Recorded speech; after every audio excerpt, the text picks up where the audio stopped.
Siberia. The name alone carries weight, a word that has meant exile, endurance, and the absolute edge of human experience for centuries. To most of the world, it is a place of punishment, somewhere people are sent, not somewhere people choose. But that story belongs to outsiders.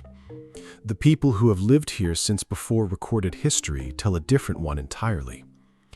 Siberia covers more than 13 million square kilometers. It stretches from the Ural Mountains in the west to the Pacific Ocean in the east, from the Kazakh steppe in the south to the Arctic Ocean in the north. It contains the world's deepest lake, Lake Baikal, holding 20% of all the unfrozen fresh water on the surface of the Earth.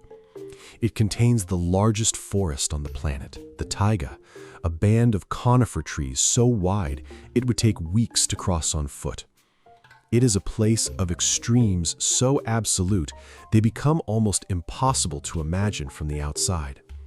In the city of Oymyakon, in the Republic of Sakha, temperatures have been recorded at -71 degrees Celsius.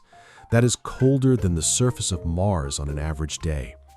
At those temperatures, metal shatters, rubber cracks, breath freezes before it leaves the mouth, eyelashes ice over within seconds of stepping outside.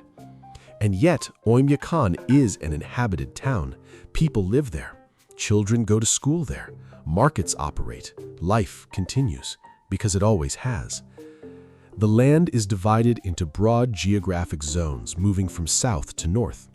First, the taiga, the great boreal forest, dense and ancient, home to bears, wolves, lynx, elk, and thousands of bird species. Then the forest tundra, a transitional zone where the trees thin and shrink and eventually give up entirely. Then the open tundra itself, vast, wind-blasted, treeless, stretching to the Arctic coast. And beyond that, the frozen sea. Each zone has its own people, its own languages, its own relationship with the cold. To understand Siberia, you must first understand what cold of this magnitude actually does, not just to the body, but to the world around it. At -20 degrees Celsius, exposed skin begins to freeze within 30 minutes. At -40, frostbite can set in within 5.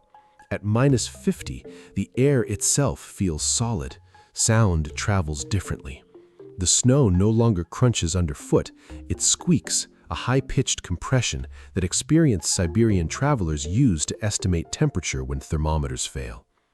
The ground beneath Siberia is permafrost, permanently frozen earth that in some places extends 3 kilometers deep. It has been frozen for tens of thousands of years. It holds within it the preserved bodies of woolly mammoths, ancient bacteria, and seeds that have not seen sunlight since the last ice age. In recent decades, as global temperatures rise, the permafrost is beginning to thaw, releasing methane gas trapped for millennia, destabilizing buildings, roads, and pipelines built on the assumption that the ground would stay frozen forever. The rivers freeze so thick in winter that trucks drive across them. Ice roads connect communities that would otherwise be completely cut off for months. In spring, when the thaw comes, those same rivers become impassable torrents, the ice breaking apart in massive, grinding sheets that reshape the landscape every year. Siberia is not static. It is a living, shifting, breathing system, and the people who live within it have learned to move with it rather than against it. Of all the indigenous peoples of Siberia, few have captured the world's attention quite like the Nenets, and few have resisted the world's attention quite as successfully. The Nenets number approximately 45,000 people, spread across the western Siberian tundra from the Kola Peninsula in the northwest to the Yenisei River in the east. They speak Nenets, a Samoyedic language entirely unrelated to Russian, with 2 major dialects, Nenets Tundra and Forest Nenets, that are distinct enough to be considered separate languages by some linguists. They are, above all, a reindeer people. The reindeer is not simply an animal to the Nenets, it is the architecture of their entire civilization. Reindeer hides are used to make the Chum, the conical tent that serves as the Nenets' home, portable and extraordinarily efficient at retaining heat even in the most extreme conditions.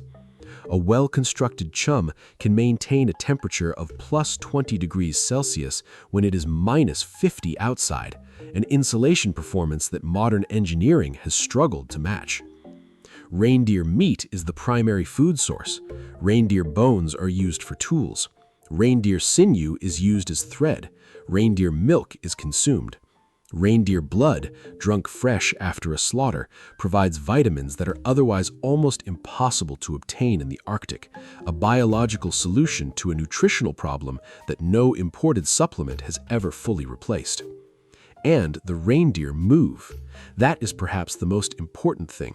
They migrate, following ancient routes across the tundra, moving from the southern winter pastures to the northern summer pastures and back again, a round journey of up to 1,000 kilometers, and the Nenets move with them. This is not nomadism born of restlessness. It is nomadism born of precision. The Nenets know exactly where the grazing is, exactly when the ice will bear the weight of a sledge, exactly which routes avoid the worst of the spring floods. This knowledge is not written down. It is carried in memory, in story, in the body of every child raised on the tundra. A Nenets herder can read the snow the way a sailor reads the sea. The texture, the color, the sound underfoot, each tells a different story about what lies beneath, what the weather is about to do, whether the route ahead is safe. At the center of the Nenets' life is the Chum. It is home, sanctuary, kitchen, bedroom, and meeting place, all within a circle of approximately 8 meters in diameter. The frame is made of long wooden poles carried on the migration sledges. The covering is reindeer hide in winter, multiple layers stitched together by the women of the family using traditional patterns passed down through generations. In summer, the hide is replaced with canvas to allow the chum to breathe in the warmer temperatures. At the center of the chum burns the fire. It is never allowed to go out during winter. It heats the space, boils water, cooks food, and provides light during the months when the sun barely rises above the horizon. The fire is tended by the women of the household, and its maintenance is taken seriously. A fire that dies in a Siberian winter night is not a minor inconvenience, it is a matter of survival. The interior of the chum is organized by a strict spatial logic. The back of the tent, opposite the entrance, is the sacred space, where family objects, protective spirits, and the most honored guests are placed. The sides are living and sleeping areas. The entrance faces away from the prevailing wind. Every object inside the chum has a place. When the migration begins, the entire structure is dismantled, loaded onto sledges, and rebuilt at the next campsite, sometimes within hours. A family can strike their chum and have it fully erected again before the temperature drops to dangerous levels. It is a masterclass in portable architecture that has been refined over thousands of years. The 20th century arrived in Siberia with particular violence. Under Soviet rule, the nomadic peoples of Siberia were subjected to forced collectivization. Their herds seized, their migrations disrupted, their children removed to state boarding schools where speaking indigenous languages was forbidden. The chum was declared backward, the migration was declared inefficient. The entire Nenets' way of life was systematically dismantled in the name of progress. The effects were catastrophic. Reindeer herds collapsed under mismanagement. Communities that had been self-sufficient for millennia became dependent on state supply chains. Languages that had never been written down began to disappear as the generation that spoke them fluently was separated from the generation that should have learned. When the Soviet Union collapsed in 1991, something unexpected happened. The Nenets went back to the tundra. Not all of them, not immediately, and not without enormous difficulty, but the knowledge survived. In the elders who had never fully stopped, in the stories that had been told in secret, in the body memory of people who had grown up on the migration before the state intervened. Today, approximately 10,000 Nenets still follow the traditional migration routes with their reindeer. They carry mobile phones alongside traditional tools. Their children attend Tundra schools that travel with the migration for part of the year. Some families use snowmobiles to supplement the sledges. Others refuse them entirely. The negotiation between the old world and the new one is ongoing. It is not simple, it is not resolved, but the migration continues. And that, for many Nenets, is the most important thing. Beneath the Yamal Peninsula, the heartland of the Nenets migration, lies one of the largest natural gas reserves on the planet. The Yamal gas fields supply a significant portion of Europe's energy. Thousands of kilometers of pipeline cross the tundra, sometimes cutting directly across traditional migration routes. Extraction infrastructure, drill pads, processing stations, worker settlements, has transformed sections of the landscape that were untouched for millennia. The Nenets' relationship to this industrial presence is complex and often painful. Some families have received compensation for disruption to their land. Others have received nothing. The legal frameworks that govern indigenous land rights in Russia are inconsistently applied and frequently contested. The reindeer do not understand pipelines. They follow the routes they have always followed, and when those routes are blocked, the herders must find detours that may add days to a migration already measured in months. In some places, the pipelines have been built with underpasses specifically designed to allow reindeer to pass beneath, a practical acknowledgement that the migration and the infrastructure must somehow coexist. The gas will eventually run out. The migration has been running for thousands of years. Which one endures longer is not yet known. There is one more thing about Siberia that no map can fully convey and no statistic can capture: the light. In winter, above the Arctic Circle, the sun does not rise for weeks. The sky moves through shades of deep blue, violet, and gray, a perpetual twilight that is not quite day and not quite night. The stars are extraordinary. The Milky Way is visible as a physical structure overhead, not an abstraction.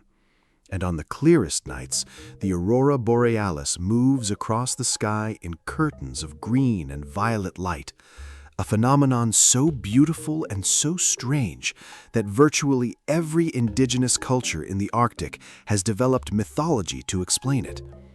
The Nenets call the aurora by a name that translates roughly as the sky on fire. It is considered an omen, sometimes good, sometimes bad, depending on its color and movement. Watching the aurora, an experienced Nenets elder can read the coming weather, the mood of the season, the disposition of the forces that govern the tundra. In summer, the opposite occurs. The sun does not set. For weeks, the light is continuous, a golden, flat, extraordinary illumination that bathes the tundra 24 hours a day. The reindeer graze through the night, the children play at midnight, the herders work in shifts because there is no darkness to signal rest. It is a world governed by light in ways that people from temperate climates find genuinely difficult to absorb. Not just the quantity of it, but the quality, the color, the angle, the way it falls across snow and ice, and the faces of people who have lived their entire lives inside it. The permafrost is thawing, the migration routes are shifting, the gas fields are expanding, the schools are distant, the elders are aging, and yet the reindeer still move north in spring and south in autumn. The chums still go up and come down. The children still learn to read the snow before they learn to read a page. Siberia has outlasted every empire that has tried to define it. It has outlasted the Tsars, the Soviets, and every geographer who has tried to draw its meaning into a single clean line on a map. It will likely outlast the next attempt as well. The cold is not their enemy. It is their home. It always has been. And if the Nenets have anything to say about it, it always will be.